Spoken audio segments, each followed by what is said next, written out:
Let's try out some more questions on composite shapes. This is the third exercise on it. Now let's look at this question. This question is related with sector of a circle.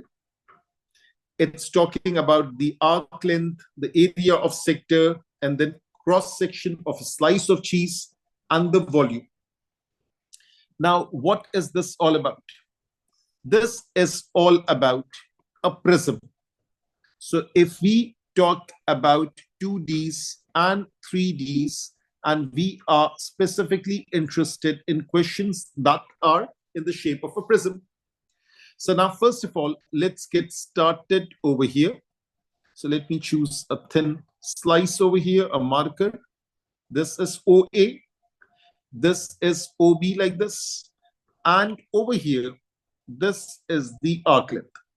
What does the question say? The question says that we have a sector of a circle, radius 6, angle is 25, calculate the length of the arc. First of all, the arc length AB, the formula is theta, which is 25 degrees divided by 360 degrees into 2 into pi into r. The value of r is 6. Now, first of all, this 25 into 6, that is 150. And 150 into 2, that's 300. So that's 300 over 360. And this is multiplying with pi.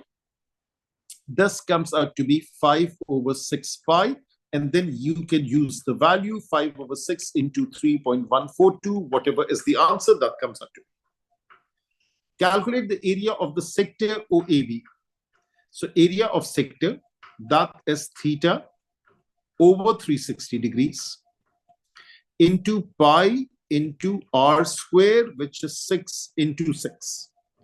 So now, first of all, I simplify everything that's possible. 6 into 6 is 36, and this is 10 over here. And then let me simplify it further. 5 5s are 5 2s are. So this is 5 over 2 pi, which can be written as 5 over 2 into 3.142, and then you can simplify. Now the question further says, the sector OAB, the same sector as above. So let me just highlight it. This is OA, this is OB right over here, and this is the same thing that is AB. So now this sector is the cross section of a slice of cheese. The slice has a height of 5 centimeters. So that is the height, 5 centimeters. Calculate the volume. That is basic stuff. So volume of this prism. This is a prism because the cross section goes all the way through. That is the base area multiplied with height. So the base area is this area over here. That is 5 over 2 pi. I'll plug in the value of pi later, and the height is 5. So therefore, this is 25 over 2 pi, 3.142, and then you will get this answer. Calculate the total surface area of the slice of cheese. Now, for this slice of cheese, how many areas do we have? We have this face, which is basically 5 into 6. And then it's the same thing over here at the back. That's 5 into 6. And then we have the area of the sector. And then we have the area of the sector. And then we have the curved surface area, which is arc length into height. So there are 5 faces, first of all. Now, this space is not representative. It's just condensed. There is more space given over here. So first of all, let me write down. There are 2 walls, and that's 2 times 5 into 6. So 5 into 6 is 30, 30 into 2 is 60 centimeters squared. There are 2 sectors, and the area of those sectors are over here, 5 over 2 pi, that's 2 into 5 over 2 pi. That comes out to be 5 into 3.142, and whatever this answer comes out to. And last but not the least, there is this thing, That's the curved surface area. So therefore, this is what I'm talking about. That's the curved surface area. So the curved surface area, that is the arc length AB multiplied with the height. So arc length AB, that's right over here. Again, the exact value, or you can use the decimal value to 4 significant figures. That is 5/6 pi into 5. That is equals to 25/6 pi. Now add it all up. So that is 60 plus 5 into 3.142 plus 25/6 into 3.142. Add it all up. That's the total surface area of the cheese. So there are 2 walls, 2 sectors, and 1 curved surface area. Another 25-degree slice of cheese has 3 times the height and twice the radius. Calculate its volume. Now, what are we changing? We are changing 3 times the height. So instead of 5, we have 3 times this. And twice the radius. What is the volume? Now, the height is over here. This is the height, that's 5. So 3 times the height. So this will be multiplied with 3. And instead of 5, it would be 15. Instead of this 5 over here, that is 2 sectors. I think the sectors, that will change also because it's twice the radius. And the curved surface area, naturally, that would also change. So what we do is that we write it like this. Either we write it symbolically or we write it with numbers. So let me write it over here. Now, all these questions are over here. Part 3, let me focus on this. Okay. So now we have this thing. We have this thing. That is part 3. Now let me work it out both ways. First of all, if I work with numbers, the exact value, the new radius will be how much? The new radius will be twice the radius. So that will be 12. 2 times 6, that is 12. And the new height would be 3 times the height, 3 times 5, that is 15. Centimeters, centimeters. So this is method 1 that I'm working with. Working in numbers. So we had 2 walls and we had 2 sectors and we had 1 curved surface area. So these are the surfaces that we have. When we have 2 walls, just focus on this working over here. So that is 5 into 6. So instead of 5, we will have 15 into 6 multiplying with 2. So this is, let me write it first. That is 2 times height times the radius, which is r. So now I'm just changing the number. This number is 15 and this number is 12 and this number is 12. I'm working with this. So this is 2 times 15 times 12. So 15 into 12 is 180 into 2, that is 360 centimeters squared. There are 2 sectors. So this time when I talk about sector, that is 2 times 25 degrees over 360 degrees into pi into r square. R is 12 squared. Now, I think I'll just stick with one method. The reason being, if I work in symbol, it would become too confusing for you people to handle. So therefore, this is 2 into 25. We will multiply out into 12 square, which is 144. So this is 144 into 50 divided by 360 degrees into pi, which is 3.142. We will evaluate it. And then we have 1 curved surface. So this curved surface, this blue thing, this remains the same. And the height is now 15. So first of all, I need the arc length. So for the arc length, area of arc length, the arc length, not the area, that is 25 degrees over 360 degrees into 2 into pi into r. R is now 12. That is 25 into 2 is 50. That's 50 into 12 into pi over 360. And then we get this value, and you will add it all up. So the total surface area is this plus this plus this. You will add this all up. Now, that was 2 mark, but yes, it's definitely worth it because it's along the same lines. Now, what is this thing? A dairy processes cylindrical cheeses, each with a volume of 800 centimeter cube. So let me highlight this. So now we are talking about a dairy, and this is 800 centimeter cube. The height and the radius can vary. Express h in terms of r. What happens to the height if the radius is doubled? Okay, now first of all, volume is pi r square h, and volume 800 is equals to pi r square h, h in terms of r. So h is 800 divided by pi r square.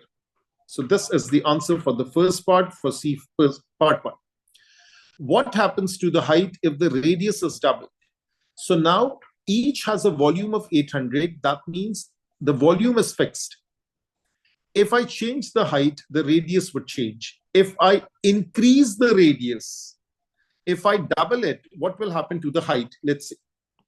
So I can write that the new h is 800 divided by pi into 2r square. That is 800 over pi into 4r square. That is 800 over pi r square into 1 over 4. Do you get it what I've done? This pi and this r square remains as it is. 800 remains as it is. Isn't this thing the same thing as this one? Yes. So therefore, h prime is 1/4 of the old thing. So the height, the new height, is 1/4 of the original height. That's one approach that I can use. I can even use this approach that height is inversely proportional to 1 over r square. Height equals to k over r square, because 800 and pi, that's just a constant. If r is doubled, therefore h is k over 2r square. Therefore, this is k over 4r square. So it's exactly the same thing, k over 4r square. Now this k and r square, this k and r square is the same. This factor of 4 is there in the denominator. Therefore, the conclusion is the same. New height is 1/4 of the original height. And another question that we can do. Now the question says, the diagram shows the sector of a circle, radius 8 and angle 70. Calculate the shaded area. So the first part is pretty basic. That is 70 degrees over 360 degrees into 2 into pi into r. That is 8. And naturally, we can use the calculator.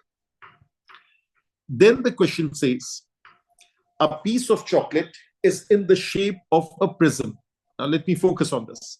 A piece of chocolate is in the shape of a prism with the shaded area from part A being its cross section. So this shaded area, that is over here, that's the cross section. Now, one more thing, I think I was in a hurry. This is area of sector. And then we can calculate area of triangle. Now, first of all, let me just highlight this. This is the radius. And this is the radius. And this thing over here, that is the sector. So now this is the sector that we are talking about. Therefore, this triangle is there. So there is this triangle. And if I subtract, I'll get the area of the shaded region. So first of all, let me focus on the triangle. So therefore, area of triangle, that equals to half A, B sine of 70 degrees, and I'll get this value. Therefore, the area of the segment, so now let me highlight this, make it bigger. The area of this green segment, which is right over here, that's the green segment. Let me just remove everything from here. Now, the area of this green segment,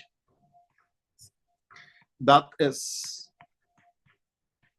area of sector minus area of triangle. Area of sector, that is this thing, 70 over 360 into 2 into pi into 8 minus area of triangle, that is 64 over 2 sine of 70 degrees. And then you will get this answer for SF. And then final answer over here, 3SF. That is the shaded area for 4 mark. Now it says, this piece of chocolate is in the shape of a prism. So let me go back. That is the green area that I'm talking about. That is this thing. And that is the cross section of that thing. Now it says, the rectangular base of the chocolate is 16 by x. So now, first of all, this is 16. Let me choose blue color over here. This is 16. And this thing over here is x. Let's remove this. And let me remove this. So this is x over here. Now it says, the piece of chocolate is to be placed in a box, which is a cuboid of side 16 by x by 1.5. Show that the chocolate will fit inside the box. Now, this is one classic question. This is x, this is 16. The box has a size of 16 by x. So this way and this way, it can fit in. I need to check whether is this value lesser than 1.5, equal to 1.5, or greater than 1.5. Now, again, I have to go back to the basics. If I draw this red line from here, let's start from here, all the way over here, then this should also be 8. So this is 8, this is 8, this is 8. Let me label this as O, this as A, and this as B, and this is C. So OA equals to OB equals to OC equals to radius, which is 8. If I draw a right angle over here, which I can, it's an isosceles triangle. This 70 degrees becomes 35 degrees. Now let me mark over here this point as T. So now let me focus on this. I'm working like this. This is the blue line like this. And let me draw another red line like this. So this is D, this is 90, this is O, this is A, this is 8 centimeter, this is 35 degrees. This is the working for part B that I'm doing. Let me use cosine. Cosine of 35 degrees is OD divided by 8. Therefore, OD is 8 cosine 35 degrees. And let me use a calculator. So now, scientific calculator. So this is 35. I took the cosine, I'm multiplying it with 8. This comes out to be 6.5532. 6.5532. This is OD. Now this thing over here is BD. The whole thing is 8. So OD plus DB, OD plus DB equals to O, I think that's B. OD is 6.5532. DB is this thing, is equals to 8. Therefore, 8 is this thing, the difference. That is 1. Let me just write it clearly. Therefore, DB is 1.447 centimeters. What does it mean? If this is that piece of chocolate, the height is this much, 1.447, which is lesser than 1.5. So yes, this is 1.5 over here. This is 1.5 centimeter. And yes, the chocolate will fit in because the height of the chocolate is 1.447 centimeter, which is just a bit lesser than 1.5 centimeter. So that's a very classic question that they have asked. Again, it's related with the sector. What else are they asking? The boxes are packed in cartons. The boxes are packed in cartons in the shape of a cuboid. The size of each carton is 48, 4x, 24. Find the maximum number of boxes that can be packed inside one carton. Now, first of all, what is this x over here? Now, this is that answer that we just solved. 8 minus 8 cosine 35, 1.447. We use this value. Yes, it will fit in. Now, this thing over here, x is this thing because it's 4 times x. So x is not to be calculated. Now, first of all, this is 48 and this is 16, x and 1.5. Let me write this thing. Let me make 2 lines over here. And let me write this. This measurement is 48. And this is multiplying with 4x. This is multiplying with 24. And this measurement is 16 and x and 1.5. This is 16 and x and 1.5. Now, the cuboid, is this 48 divisible by 16? The answer is yes. That is when we divide, what do we get? We get a 3 over here. That means 3 boxes can fit in this manner. So this would be 16, another 16, another 16 like this, and that will completely occupy the space. If I divide these two, 4x divided by x, that's 4 over here. And similarly, if I divide 24 and 1.5, how much is that? So that is 16, I think. 24 divided by 1.5, that is 16, yes, over here. So now 3 boxes can be fit in this way, 4 boxes this way, 16 boxes this way, multiply it out. And this is 3 into 4 is 12, and 12 into 16, this comes out to be 192 boxes can be fit in. That means, just to give you an idea, basically what is happening is that, let me choose this. So let me choose a purple color. So basically lengthwise, let me make it thinner. 1, just to give you an idea, 2 and 3. So basically this is happening over here. And then cuboid wise, width wise, I can say 4 boxes can fit in. So therefore I can say 1, another color, blue color. So therefore 1 and 2, same thing. 1, 2, 3, 4. 4 boxes can fit in this way. And height wise, 16 boxes can be fit in. So therefore 1, let me write it like this. So 1, 2, 3, 4, 5, 6, 7, and it goes all the way. So basically it's working in 3 dimensions. You multiply out the 3 numbers. That's 3 into 4 into 16. And this answer comes out to be 192. So let's stop the working at this. This is composite shapes. This is lecture 3 that we have stopped at. We'll continue with it in the next class.